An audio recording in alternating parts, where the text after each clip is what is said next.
Na série Municípios Capixabas, você conhece agora Muqui, cidade turística do sul do Espírito Santo, que vive do comércio e da agricultura. Local rico em história, que tem a cultura como principal atrativo. Localizado a 169 quilômetros da capital Vitória, o município de Muqui transmite a tranquilidade das cidades de interior. O lugar começou a ser colonizado em meados do século XIX, a partir da construção de grandes fazendas.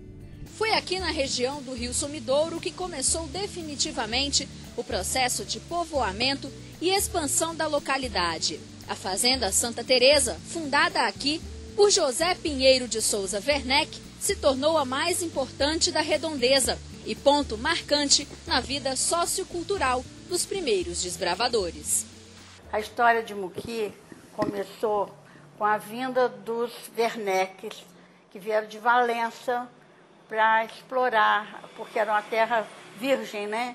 Então eles vieram de Valença e começaram a plantar café, formar as fazendas.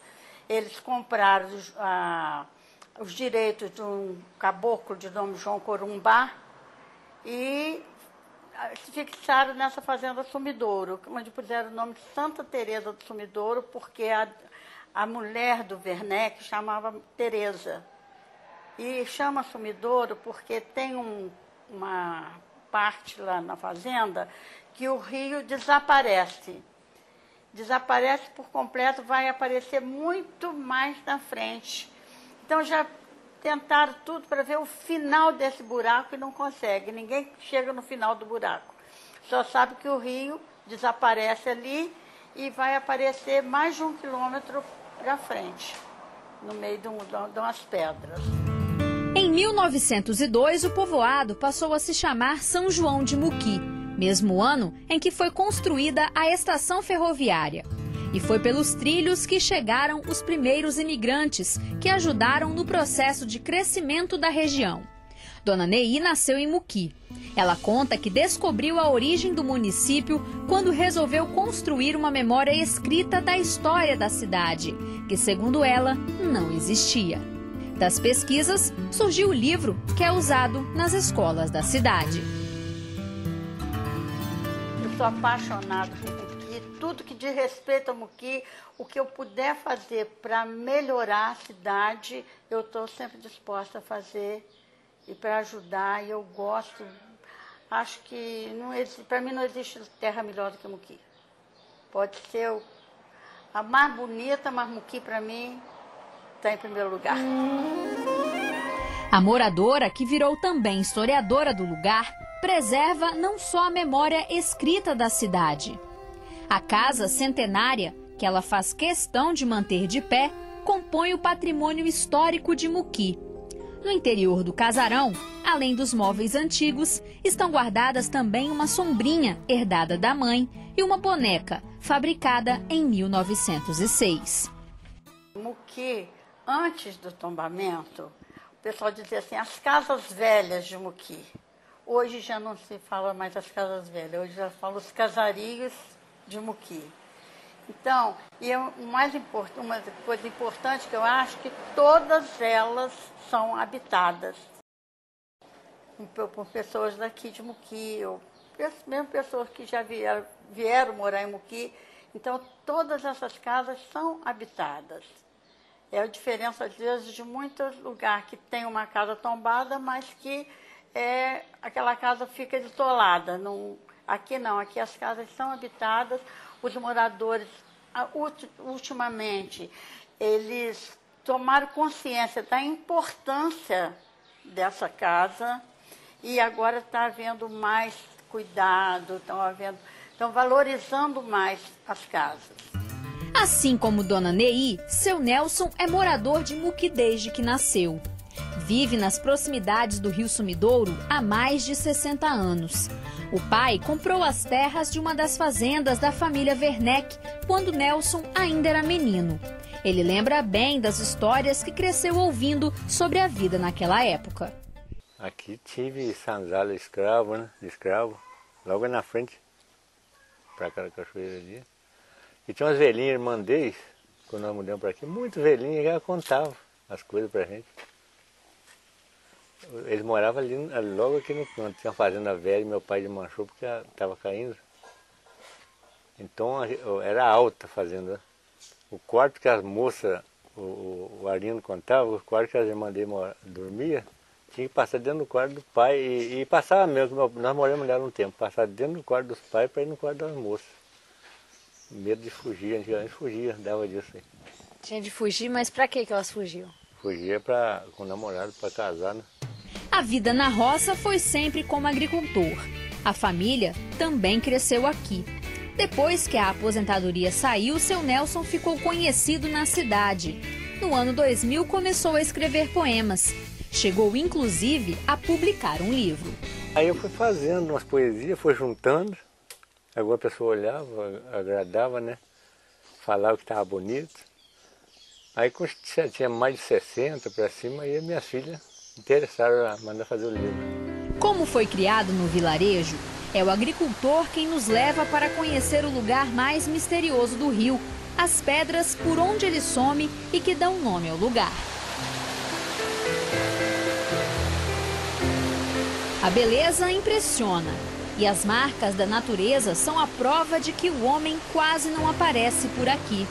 O sumidouro também já foi fonte de inspiração para Nelson. O nosso rio Sumidouro, formado por muitas nascentes, que água nossas lavouras e mata a sede da gente.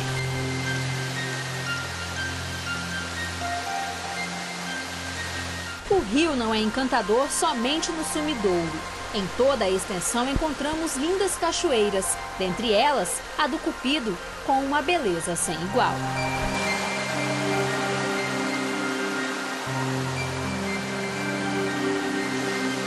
Mas Muqui não tem só belezas naturais, tem também força política. Dentre as figuras mais ilustres da cidade está Dirceu Cardoso. Ele foi advogado, prefeito do município, deputado estadual e federal e ainda senador.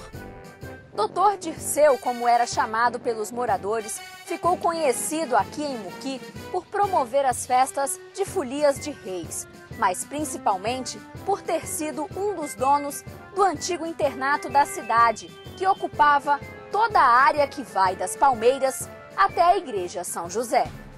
Fundado em 1933 pelo ex-senador, o Colégio de Muqui foi um dos mais importantes do Brasil. Teve grande participação na história do município. Estudaram aqui crianças do Rio de Janeiro, São Paulo, Minas Gerais. Mas em 1973, os prédios foram demolidos. Hoje, pouco restou do internato. Apenas vestígios, como a escadaria da piscina olímpica e os restos de uma fonte. De pé mesmo, em condições de uso, só a igreja, que agora está cercada pelas casas que compõem o bairro Boa Esperança. A população de Muqui é predominantemente urbana. Apenas 40% dos moradores vivem na zona rural. E é este grupo o principal responsável pela base da economia do município, a cafeicultura e a pecuária leiteira. Ambas praticadas em pequenas propriedades com mão de obra familiar. A região produz café do tipo Conilon e Arábica. Em 1998, o município passou a fazer parte da Cooperativa de Cafeicultores da região sul, a Cafesul, uma tentativa de fortalecer os produtores locais. A Cafesul foi fundada em 1998, com 20 sócios fundadores. E no decorrer dos anos, nós conseguimos adquirir esse galpão, esse maquinário, e hoje nós contamos com um quadro de sócios de 236 sócios. Uma das aquisições da cooperativa foi esta máquina que separa os grãos por tamanho e elimina as sementes defeituosas, melhorando assim a qualidade do café. Em 2009, a cooperativa local alcançou a maior conquista até aqui, a certificação internacional de conformidade, o selo Fairtrade. Com esse certificado nós conseguimos comercializar no ano de 2009 5.070 sacas, que conseguimos agregar valor para os produtores em torno de 20% a mais que o mercado interno aqui está pagando.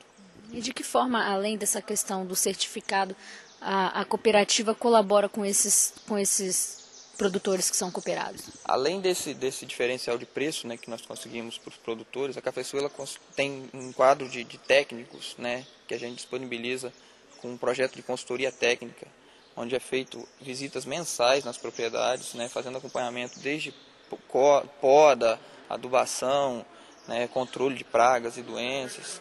Todo o processo para se produzir café de boa qualidade, a Cafésul acompanha os produtores.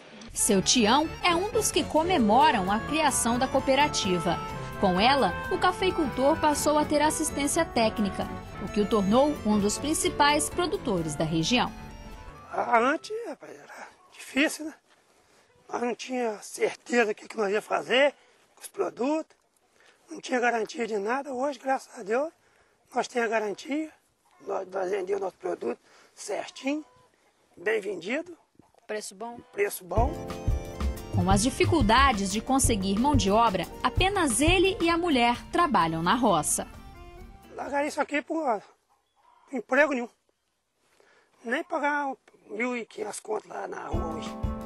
O beneficiamento de mármore também tem crescido na região. Mas para o presidente da Associação Comercial e Industrial de Serviços de Muqui, o maior potencial econômico da cidade ainda é pouco explorado: o turismo. O movimento do turismo em Muqui ainda não deu aquele boom. Enquanto isso não for bem trabalhado e divulgado, grandes projetos não se vêm para Muqui, nem de âmbito estadual nem federal. E Muqui já está para ser reconhecida a nível estadual. Entendeu? Que a Associação Comercial acredita que a partir daí projetos de turismo podem vir para o município. E a própria população vai entender melhor como é que funciona esse projeto para estar se instalando melhores hotéis, hospedarias, restaurantes, que no município ainda é pouco, até mesmo para atender a folia de reis, que já é âmbito nacional que nós temos aqui. A economia do município ainda conta com 2 setores que estão em grande expansão: o comércio e a prestação de serviços. Juntos, eles representam quase 70% do produto interno bruto da cidade. O relevo acidentado de Muqui atrai turistas que vêm em busca de aventura. O lugar é um dos preferidos para a prática do rapel. Mas o principal atrativo da cidade, sem dúvida, é o patrimônio histórico e cultural, com arquitetura de época e as grandes fazendas coloniais. A Fazenda dos Andes é um exemplo de beleza e conservação. Construída no século XIX, abrigou escravos que trabalhavam na lavoura de café. Com 11 quartos, está aberta à visitação e inscrita no projeto Cama e Café. Outra fazenda antiga muito conhecida é a Santa Rita. Também localizada na zona rural de Muqui, a propriedade fica a 5 quilômetros da sede.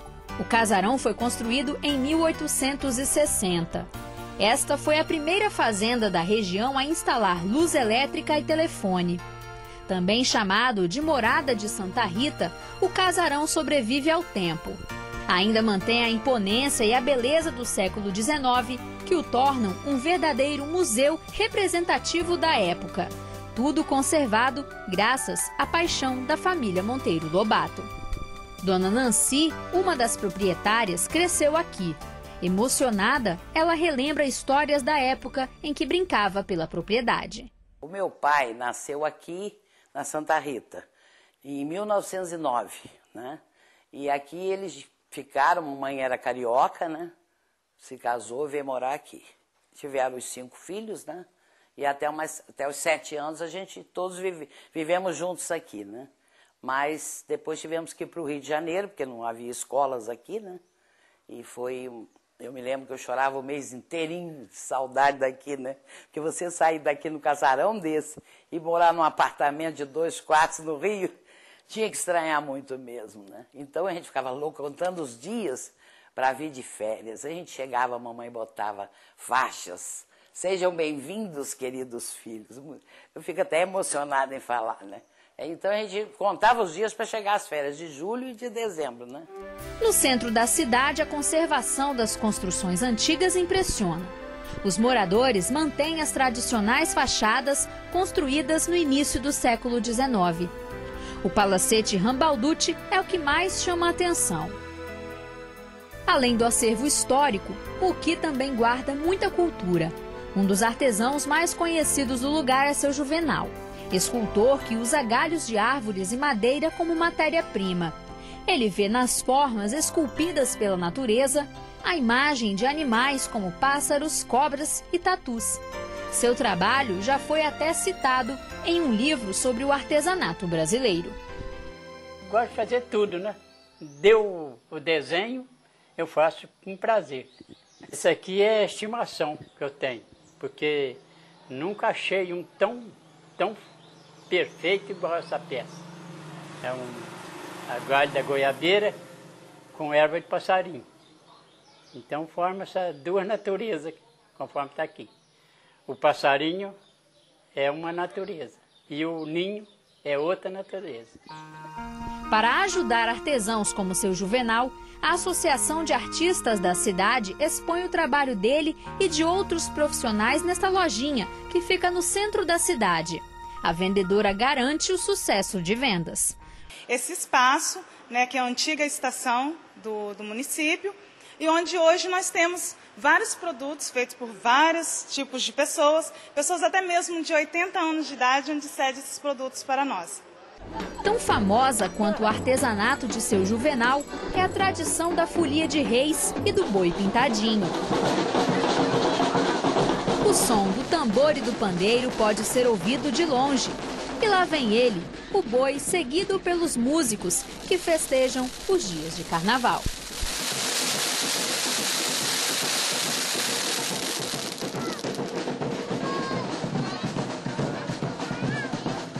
O boi é a tradição, né? Passando de família a família. Igualzinho o meu. Eu tenho um boi, 2 cabeças. O boi era do meu tio. Eu pai ele agora vai fazer 18 anos que eu tô com ele. Mas meu tio já estava com ele há bastante tempo. E tem vários grupos, tem boi 2 cabeças, tem o boi chapado, tem futunato, tem xodó, tem bumbá, tem boi... vaca moxa. Tem um monte, tem 22 grupos. A movimentação atraiu os moradores para a praça da cidade. Só ouvir o batuque do boi que a gente tá vindo pra cá, ué, prestigiar, ué. Adoro, né? Toda criança gosta, anima bem a pracinha. É só começar a tocar que todo mundo aparece. As crianças ficam tudo loucas. Os adultos aprovaram, mas quem se divertiu mesmo foram as crianças. Eu sou do boi, cara. O que o boi faz? Cara de cavalo com olhos brilhantes. Quem será esse aí? É o Jaguará, conta Rony, figura folclórica da cidade. Ele também se tornou popular em Muqui. Foi no ano de 1960, o meu tio José dos Santos Rosa, popular Zezito, ele teve um sonho que ele estava na África. Então vieram vários bichos na mente dele. Porém, esse bicho veio na mente dele, era metade homem e metade bicho. Então o que ele fez? Aproveitando, a cabeça é de cavalo, ele abre a boca, acende os olhos e come dinheiro. E tem um acompanhante que se chama-se a Baiana Coca Legal, que ela vem arrecadando prendas para quê? Para que todos se reúnem depois do desfile e se comemore mais um ano, né, que se passa. E acontece que nesse ano houve um tumulto na rua, que eu não sei por qual motivo, foi parar no lixo. Aí então resolveram criar uma música, fizeram: eu criei asas e virei bicho, com muita honra o jaguará saiu do lixo. É vem o jaguará, é um bicho muito grande que não sabe nem brincar. É o jaguará do bairro do São Pedro, que brinca, que morde, mas não tem medo. Então, essa figura foi criada porque nós moramos em lugares onde geralmente só sai boi. E a única coisa diferente que vem é ele, para ambientar e acompanhar, fazer as noites ficarem melhor. Entre morros é o significado de Muqui. São as formações rochosas que destacam a beleza do lugar. A cidade histórica deixa saudades pela arquitetura de época e pelo amor das pessoas que nos recebem.